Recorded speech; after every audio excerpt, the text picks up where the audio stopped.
Macy's POV.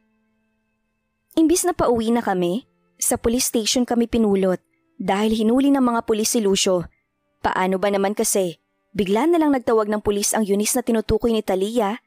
Nang mapansin nitong nakabulagta na sa sahig ang boyfriend niyang Matt daw ang pangalan. Ano ba talagang nangyari? Anong mga pinagagagawa mo na dapat naming malaman? Seryosong tanong ni Lucio sa kapatid niyang si Talia. Tahimik lang din akong nakaupo sa tabi ni Lucio habang mahigpit akong nakahawak sa braso niya. Hindi talaga ako papayag na makukulong siya ngayong araw. Mabuti na lang talaga at naging alerto din ang mga bodyguards na kasama niya. At hindi na nakaganti ang kabilang panig hanggang sa nakarating ang mga kapulisan. Habang papunta kami dito sa police station, narinig kong tinawagan na ni Talia ang kanilang mga magulang na nasa Metro Manila. Sana lang talaga magawa ng paraan para hindi makulong si Lucio. Kung hindi baka yun pang mas lalo kong ikastress sa buhay. Kung bakit naman kasi bigla na lang sumulpot ang Matt na yun eh. Kung hindi niya sana hinaras si Talia, hindi sana nagkaroon ng gulo. Hindi sana siya nasapak ni Lucio na alam kong talagang uminit din ang ulo nang mapansin niya na nasa hindi magandang sitwasyon ng kapatid niya. Nagkaroon ng komplikasyon ng nangyaring aksidente kay Eunice nung nasa US pa kami. At ako ang sinisisi niya kaya nangyari yon. Pero kuya, maniwala ka sa akin o hindi, wala akong kasalanan, wala akong ginawang masama. Seryosong sagot ni Talia. Kanina pa ito tahimik na lumuluha at hindi makatingin ng diretso sa kapatid niya. Anong ginagawa mo dito sa Mindanao? Bakit iniwan mo ang pag-aaral mo sa US na hindi ka man lang nagsasabi sa amin? Alam mo naman walang kahit na isang problema ang hindi kayang solusyonan ng pamilya natin. Malakas ang boses na wika ni Lucio sa kapatid niya. Kaya naman mariin akong napahawak sa braso niya.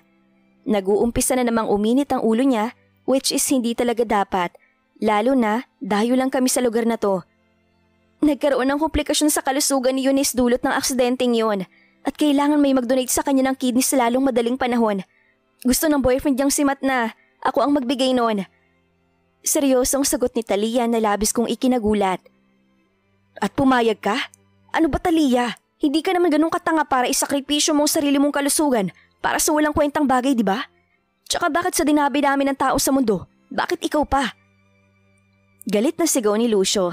Nilapitan pa kami ng isa sa mga pulis at sinaway si Lucio na tumahimik pero masamang tinitigan lang ito ni Lucio at sinabihan na hindi siya magbibigay ng kahit na anong statement sa nangyari hanggang sa hindi dumarating ang lawyer niya. Tahimik namang muling bumalik ang pulis sa kanyang desk samantalang ilang beses kong nahuhuli si Matt at Eunice na pasulyap-sulyap sa amin. I'm sorry kuya, alam ko nagkamali ako sa desisyong to kaya ang hindi ako sumipot kahapon eh. Umiiyak na sagot ni Talia sa kapatid niya kahapon. Bakit anong dapat mong gawin kahapon? Seryosong tanong ni Lucio sa kapatid niya. Kahapon nakaschedule ang operasyon for kidney transplant para kay Eunice pero nagbago ang isip ko. Ayoko na pala dahil kahit na maging successful or hindi ang operasyon, hindi pa rin naman pala maging akin si Matt. Umiiyak na bigkas ni Talia. Hindi naman nakaimik si Lucio. Nalilisik ang mga matang nakatitig lang siya sa kapatid niya. Ang tanga mo talaga! Galit na bulyaw ni Lucio sa kapatid niya. Lalo namang napaiyak si Talia. I love him, kaya nga sinubukan ko siyang akitin sa bar eh. Pero nakita kami ni Eunice at bigla siyang umalis. Na-aksidente si Eunice kaya akong sinisisi ni Matt sa mga nangyari. Hindi niya ako ipapakulong, basta lahat ng kailangan ni Eunice, ibibigay ko para mailigtas ang buhay niya. Muling bigkas nito. Ngayon gets ko na, nabaliw lang pala itong si Talia kay Matt. Kaya nakagawa ng mga bagay na kahirap tanggapin. Buti na lang at biglang nagbago ang isip niya. Kung hindi baka malaking gulo kung sakaling nagtagumpay si Eunice at Matt, nakunin ang isang kidney nitong si Talia. Knowing the Chavez family, alam kong hindi talaga sila papayag na may maagrabyado sa pamilya nila. Fuck! Gusto nilang magkaso. Pwes, lalabanan ko sila sa korte. Gago pala sila eh. Hindi nila kilala kung sino ang kinakalaban nila. Nakakuyom ang kamao na bigkas ni Lucio. Pagkatapos niyang sabihin ng katagang iyon, 5 kalalakihan ang pumasok sa loob ng police station at mabilis na naglakad patungo sa isang investigador na hanggang ngayon hindi pa rin tapos kunan ng salaysay si Matt. Napansin ko pa nga ang pagkagulat sa mga mata nila na napatingin sa amin. Ang 3 sa 5 kalalakihan ay mabilis na naglakad palapit sa amin, sabay lahad ng kamay. Attorney Vic Reyes, Mr. Del Chavez. Nakangiting bigkas nito. Seryoso ang mukha na tinanggap ni Lucio ang pakikipagkamay nito at seryosong tinitigan. Pabalik kami sa Maynila mamayang gabi. Ikaw nang bahala sa kaso na to. Masyadong maraming oras ang nasayang sa akin, pati na din sa asawa kong buntis, at gusto kong may managot dito. Seryosong bigkas ni Lucio. Hindi naman ako makapaniwala sa narinig, lalo na at napansin kong nakangiting tumango si attorney. Don't worry Mr. Del Chavez, kami ang bahala sa kaso na to. Asahan niyong wala pang 5 minuto, makakalabas na kayo sa lugar na to. Nakangiting sagot ng lawyer. Good, masyadong mainit ang lugar na to. At baka kung ano ang mangyari sa asawa kong buntis kung magtatagal pa kami dito. Sa kotse na muna kami. Bigkas ni Lucio habang matalim na nakatitig kay Talia. Kaagad namang napayuko si Talia, sabay bigkas ng katagang, sorry. Iba talaga ang nagagawa ng pera at napatunayan ko yun ngayon lang. Kinausap lang ng mga abogado ang chief of police na sa kotse na daw kami maghihintay ng development sa kaso na pumayag naman kaagad. Paano ba naman kasi kung ano-anong karapatang pantao na ang inilahad ng isa sa mga abogado ni Lucio, kaya wala silang choice kundi hayaan kaming makaalis. Paglabas namin ng presinto, napansin pa namin kaagad na sumunod si Matt at Eunice. Hawak ako ni Lucio gamit ang kanyang kanang kamay at hawak niya naman si Talia sa kabila. Diretso kami sa parking area. Malapit na kami sa aming kotse nang mapansin namin ang pagtigil ng isa pang sasakyan at ang paglabas ng isang may edad na lalaki. Diretso namang sinalubong sila ni Matt habang may nakaguhit ng ngiti sa labi. Yun nga lang pagkababa ng matandang lalaki sa loob ng kotse, napansin kong pinalo niya si Matt ng dala niyang tungkod. Sapul siya sa kanyang tagiliran, kaya hindi ko na mapigilan ang matawa. Iyan ang bagay sa kanya, kay laking perwisyo ang dinulot niya kay Talia at kulang pa ang pagpalo ng tungkod sa kanya ng matanda para magising siya sa katotohanan na mali ang ginawa niya kanina, although nasapak siya ni Lucio. Mr. Del Chavez? Narinig ko pang tawag ng matanda kay Lucio. Natigil naman si Lucio sa paghakbang at seryosong hinarap ang matanda. Yes po, kilala niyo po ako? Seryosong tanong naman ni Lucio sa matanda, samantalang kitang-kita ko ang pagkagulat sa mukha ni Matt, Eunice at Talia. Yes, isa ka sa mga apo ni Fergus Napoleon Vito, di ba? At may dugo kang Del Chavez. Ako si Von Bagon. Best friend ko ang lolo mong si Fergus nung kabataan pa namin. Nakangiting bigkas nito. Pareho kaming hindi nakaimik dahil sa gulat. Hindi ko akalain na nandito pala sa Mindanao ang mga apo ng kaibigan ko. Kung nalaman ko lang na mas maaga, naiwasan sana natin ang gulong nangyari. Muling bigkas nito.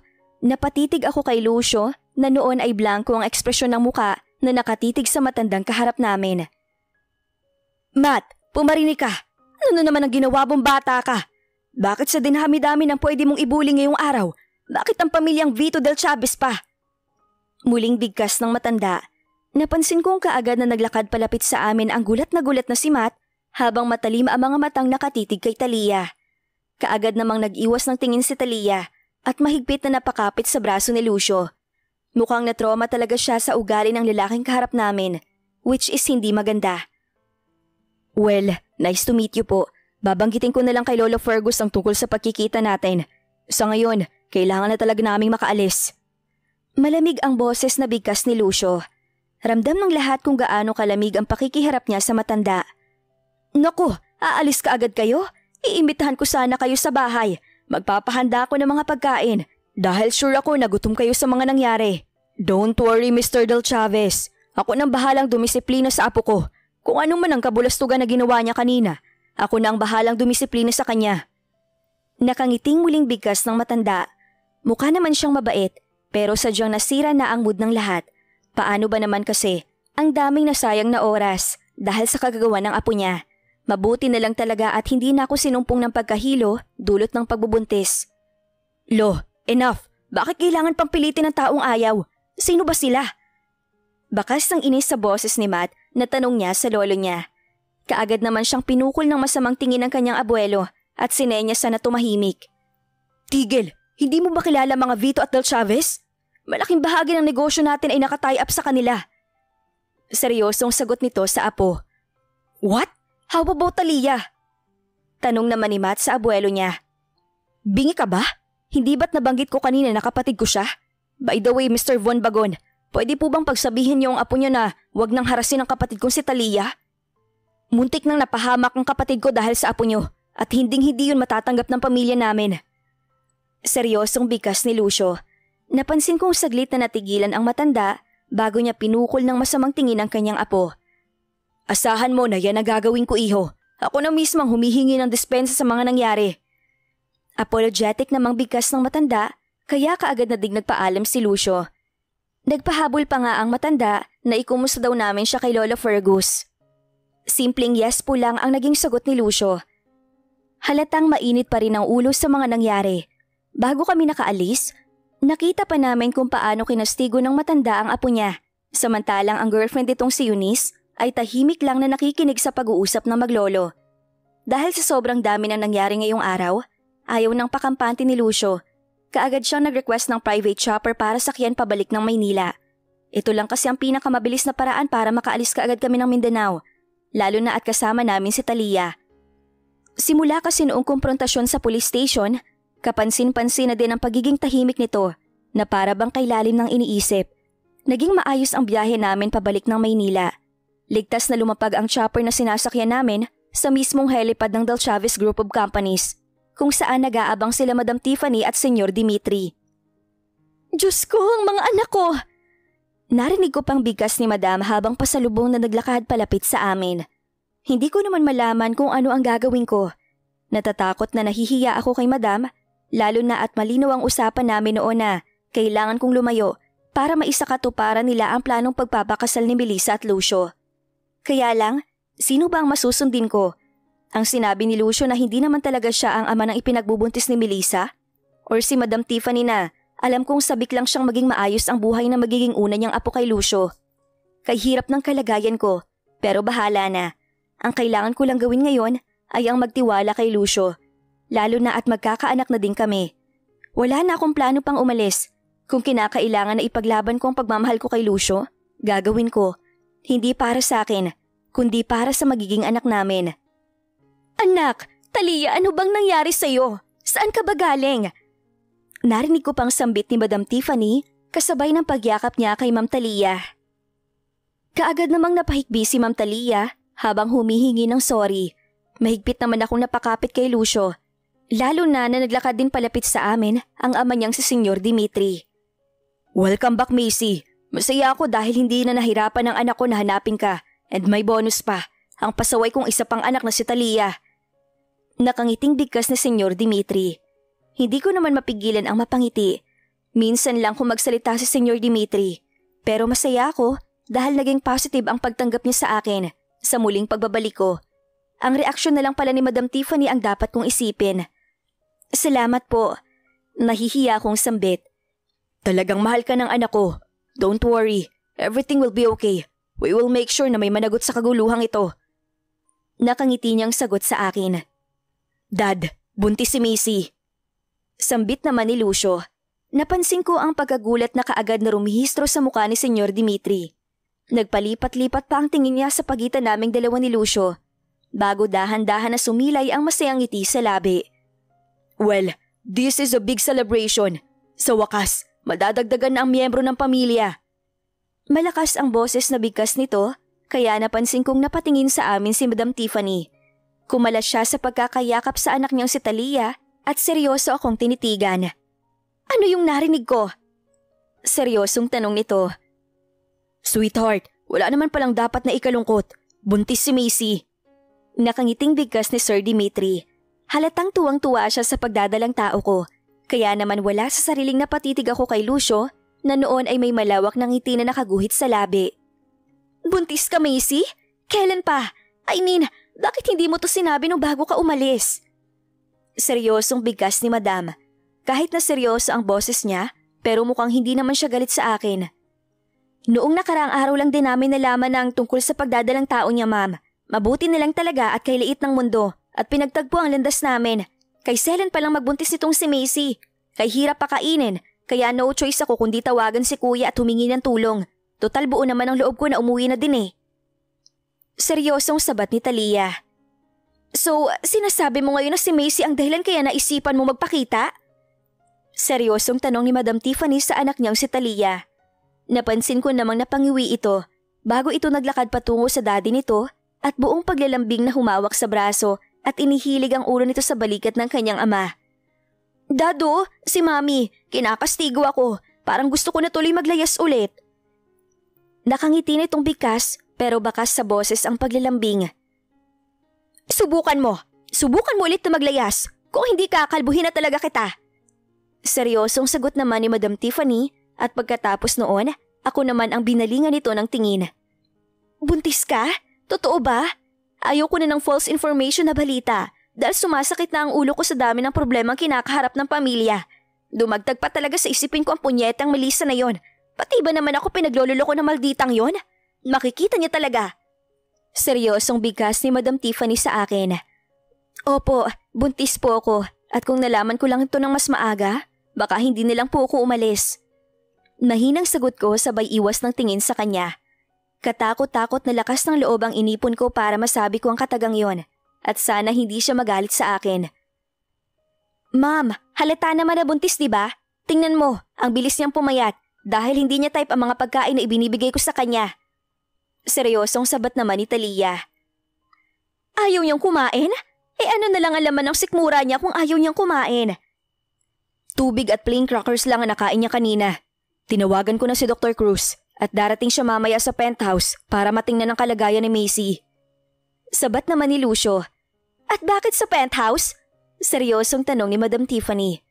Doon po muna kami ni Macy. Seryosong sagot ni Lucio sa ina niya. Nagulat naman ako. Never kasi naming napag-usapan ang tungkol dito. Sa bagay, wala namang problema sa akin kung saan kami didiretso. Basta ang importante lang naman sa akin ay palagi ko siyang kasama. Hindi pwede. Sa bahay kayo dumiretso. Lalo na ngayon kailangan may makakatulong ka sa pag-aalaga kay Macy. Seryoso at final na sagot ni Madam Tiffany. Nagkatingin na naman kaming dalawa ni Lucio. Dahil ayaw talagang pumayag ni Madam Tiffany na sa penthouse kaming dalawa ni Lucio muna uuwi. Wala kaming nagawa pa, kundi ang sundin ang kung anong nais nito. Kahit naman papaano, nakita ko ang tuwa na kaagad na rumihistro sa mga mata ni Madam Tiffany noong nalaman niya ang pagdadalang tao ko na kaagad na ikinapalagay ng loob ko. Ibig sabihin, tanggap niya din ang pagbubuntis ko at walang dapat na alalahanin tungkol sa bagay na yon. Napansin ko pa nga na para bang may gusto itong sabihin sa akin dahil ilang beses ko siyang nahuhuli na nakatitig sa akin habang nasa biyahe kami. Pagdating ng bahay, isang hindi inaasahan na bisita ang nakaabang sa amin. Walang iba kundi si Melissa at ang mga magulang nito. Anong ginagawa nila dito? Narinig ko pang tanong ni Madam Tiffany sa asawa niya. Iisang sasakyan lang ang gamit namin pauwi ng bahay dahil gusto talagang makasigurado ni Madam Tiffany na sa bahay kami uuwi ngayong gabi at hindi sa penthouse.